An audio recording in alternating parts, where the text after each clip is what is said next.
Hi, welcome to week 4 of Nurse Midwifery Perspectives.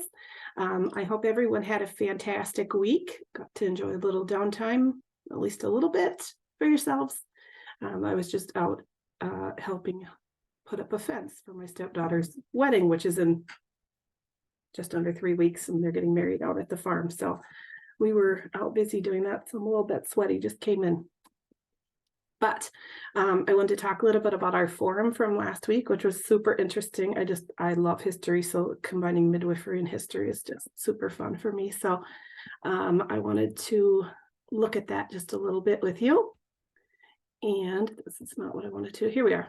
So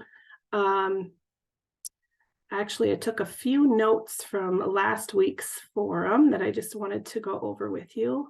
I wonder if I can move this over.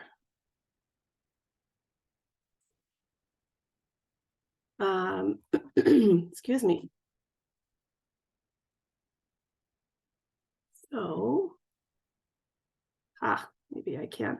So one of the students talked about girdle, and that kind of made me want to look a little bit into that and see what that actually looked like. So here is what that antique or ancient medieval girdle looked like. It had different prayers and things on it, and this is how it was worn, supposedly to protect the pregnant mother and her baby. So after I read that, I had to look up a picture to share with you. And then someone else talked about a birthing chair. So I don't know if you'd all had time to look up what a picture of that might look like, but it looks like a torture device, but it's totally adjustable. So it can recline a little bit. The feet can be adjusted, place to hold on to, room for delivery, etc. I've never personally used anything like that, but it sounds like some people in our group have. And then this is, I believe it's called a debye, but this is what I have. And we actually put, like if you know those foam noodles for the pool, we cut a slit in that and then push that down over the top of these bars. And the mom sits on this. This is where her back would go back here, and her legs would kind of go on the outsides of these bars, and then their hands hold on here. One important thing when they're using this is that they keep their feet flat on the floor when they're pushing, and then pulling up with their arms just gets momentum going in the right way. It looks so uncomfortable, but it's actually very comfortable. So if you ever see one or a preceptor has one, just sit on it for a minute. I had the nurses where I work sit on it once because they thought, oh, that looks awful, but it's actually very comfortable. So if you ever get a chance, try that out. And can be super helpful. And then I would sit on the floor. I have chucks on the floor, and then a mirror that I put flat on the floor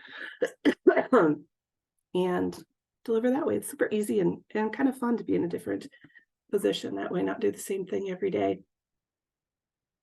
A couple things I noted from the forum that I wanted to just briefly touch on was the religious belief that pain should be an inherent part of childbirth, rooted in the notion that women are meant to endure pain due to Eve's original sin. I'm glad we've moved beyond that, hopefully, in most places. It sounds like a patriarchal kind of notion that if men were in the same position, I don't imagine they would feel the same way. And then someone talked about that man midwives or barber surgeons not washing their hands and that kind of thing. And that was very common. No one did. It was just the idea of germ theory wasn't even around yet. They didn't understand that going from person to person to person without washing your hands was a problem. So that had not, the idea of hand washing and washing instruments didn't come around till the mid 1800s. So that was another thing. Someone talked about the use of forceps and that an OB and a pediatrician need to be present for those to be used. And speaking from experience, that's not true out in a rural setting. We don't have OB-GYNs, and we don't have pediatricians. We have family practice doctors. I've been trained to use forceps through the ALSO course, or Advanced Life Support in Obstetrics. I've never used them. But our family practice doctors, a couple of them would. Now they're both retired, the ones that did, but I think it had to do with that's just how they were trained. That's what they were comfortable with. I worked when I was in my midwifery program in my clinicals, one of the OBGYNs I worked with had been trained in the Navy. And for his training, everybody, to get comfortable with it, they used forceps in every delivery in his training, as horrific as that sounds now. And everybody got an episiotomy. Everyone. And that's just how they were trained. It wasn't great for women, but that's how times have changed, and techniques and principles have evolved over time. And then on the topic of episiotomies, they were thought to save time. Some people would say, well, it saves time, it speeds things up. Well, I mean, if you're just doing it for time saving, it really doesn't speed things up, because then you've got to sit there and do the whole repair. So it doesn't save time. However, if we're talking about the time it takes to just get the baby out and not get you out of the room, yes, it does. I do episiotomies, but very rarely. If baby is showing signs of distress where I'm like, it needs to come out right now, then I will do one. Or if that perineum is so tight and shiny, and it's just gonna blow, then sometimes I will cut just a small mediolateral episiotomy just to control that a little bit, but very, very rarely. It was vacuum extractors were talked about a little bit too. They did seem to be more prevalently used in the 90s than they are today. My second child was born with the assistance of a vacuum. And then I had a hematoma and all kinds of things. So again, I am trained to use those. I've gone to extra training through the ACNM at one of the conferences. I went early and took a course so that I am able to use those. But again, it's only in the event of fetal distress. And our policy is that because it's myself and family practice providers, if any of us put a vacuum on, our policy is to call the OR staff in. I mean, I don't wait for them to get there, but I let them know that we come in, because labor has now gone off of the normal path. So whenever we're doing something like that, we just call in, because, you know, our backup only has to be 30 minutes away, and 30 minutes in an emergency is a long, long time. So that's just our policy. As soon as we get that vacuum out, we call somebody in to help. The vast majority of the time, I'm telling the nurses to call them back, the baby's out, but we have to follow policy.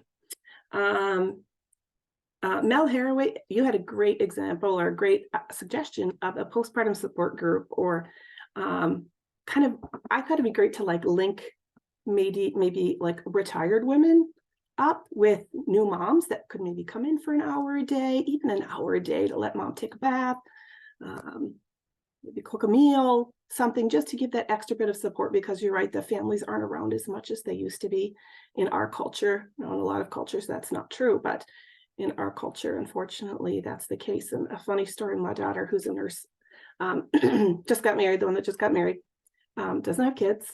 And I've told my daughters that, you know, when you have a baby, I'll come and I'll stay for a couple of weeks, and, you know, I'll clean the house, I'll make food, you can bond with your baby, you can do whatever you want, I don't care. And my daughter, Abby, she's a very strong-willed, not sure where she gets that. She said, well, you're not staying overnight, are you? And I'm like, yeah, I mean, I can help in the night, you know, if you need me to get you something or to change the baby, oh no, you can leave during the night and come home during the day. And I'm like, okay, we'll see how that plays out when she has a baby, but that's where she is. We'll see how her mind changes with time. Along the lines of the pregnancy girdle, I've seen a lot of, especially Hispanic women, wearing like red bracelets, string bracelets or cloth bracelets for protection, or safety pins pinned on their shirts or jeans or something near their abdomen for protection for the baby too. So it's interesting, all these little cultural differences that we see and how they've kind of evolved over time. So coming into week 4, early midwifery beginnings in the United States is our topic this week. We'll read chapters 1 through 6 of Varney and Thompson, listen to the history of midwifery in the United States. It's about a half an hour long. And then we have an emergence of midwifery in the United States forum. Let's see. So you are going to choose one of the following topics for your forum post. Be sure to have at least one of your responses address someone who chose the other topic. So you can read through this and pick one of these topics and make a forum post on it. Of course, by Thursday would be the ideal. They're so interesting. Let's see, we'll go back. And then for the rest of the week, by the end of the week, there's the group project presentation. And you're just going to look ahead into the course site and review the learning material and activities already present for that week. So this is just kind of preparing you for the group presentation that you'll do later on in the semester. And there's also information about the quiz that you'll create. This is one thing I hate about our Moodle update. When I go back, it takes me to the top of the course and not to where I just was. I've asked, there's no way to get around that, but just one little hiccup in a new system. The quiz, you're going to have a 10-item quiz that covers content found throughout the readings, videos, and presentations. And everyone else who's not involved in creating the quiz can take it as many times as they need to achieve 100%. There's some tips on writing up your quiz. And what you'll do is actually submit that quiz to me, and then I can upload it into Moodle as a quiz for you. So when your group has your quiz written, if you want to send it to me or share it with me, then I can put it in the correct week and have that uploaded and ready to go. And then, see, here we go again. I gotta scroll all the way down. You know, if that's the biggest problem in my life today, it's not the worst thing in the world, I guess. And then a peer evaluation. Submit the attached form to rate your peers' contribution to your assignment. Your grade on the group assignment will be adapted based on the average of your peers' ratings. So you can look at that form and get an idea of what that looks like as well. So that's this week. Those things aren't necessarily due this week. We just want you to get ready and have an idea of what's coming ahead so you can be prepared for when your week is for teaching is up and ready to go. So basically the big thing is the forum this week, and then just kind of getting your group organized and working towards that group project is the big thing of the week. I wanted to share one more thing with you while we're talking about medieval history of midwifery.